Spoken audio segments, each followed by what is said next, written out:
మాజీ మంత్రి బీఆర్ఎస్ నేత హరీష్ రావుపై ఇటీవల కల్వకుంట్ల కవిత తీవ్ర స్థాయిలో విమర్శలు చేసిన విషయం విదితమే. కవితను పార్టీ నుంచి సస్పెండ్ చేసిన నేపథ్యంలో ఆమె ఎమ్మెల్సీ పదవికి రాజీనామా చేశారు.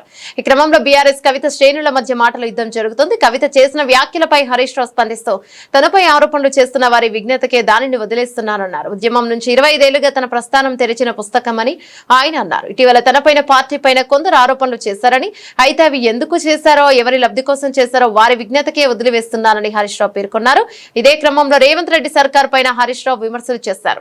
నా 25 ఏళ్ల రాజకీయ ప్రస్థానం తెలంగాణ ప్రజల ముందు ఒక తెరిచిన పుస్తకం లాంటిది.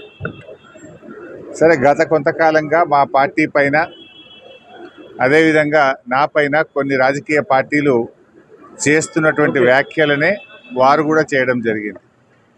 అయితే ఆ వ్యాఖ్యలు వారు ఎందుకు చేశారో అది వారి విజ్ఞతకే నేను వదిలేస్తున్నాను.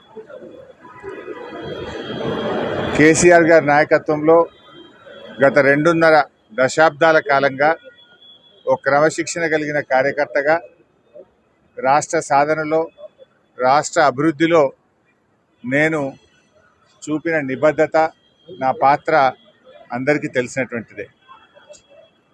ఈరోజు రాష్ట్రంలో ఎరువులు దొరకక ఒకవైపు రైతులు గోసపడతా ఉన్నారు, మరొక వైపు వరద ప్రాంతాల ప్రజలు అనేక ఇబ్బందుల్లో ఉన్నారు.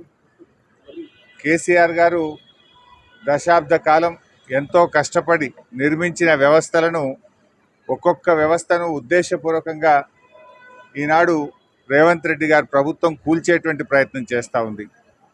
సో ఇటువంటి పరిస్థితుల్లో కష్టాల్లో ఉన్న ప్రజల్ని ఆదుకునే విషయంలో, తెలంగాణ ద్రోహుల చేతుల్లో నుంచి ఈ రాష్ట్రాన్ని కాపాడుకునే విషయంలో మా దృష్టి అంతా ఉంటుంది. సో మేము ఈ రాష్ట్ర సాధనలో పోరాటం చేసిన వాళ్ళం, ఈ రాష్ట్రాన్ని కాపాడుకోవడంలో బాధ్యత కలిగిన వాళ్ళం. సో మా సమయాన్ని అంతా కూడా దాని మీదనే మేము వెచ్చిస్తాం. తప్పకుండా కేసీఆర్ గారి నాయకత్వంలో తిరిగి బీఆర్ఎస్ పార్టీని అధికారంలో తెచ్చుకొని ఈ ప్రజలు పడుతున్న కష్టాలను తొలగించడానికి అందరం కలిసికట్టుగా ముందుకు సాగుతాం.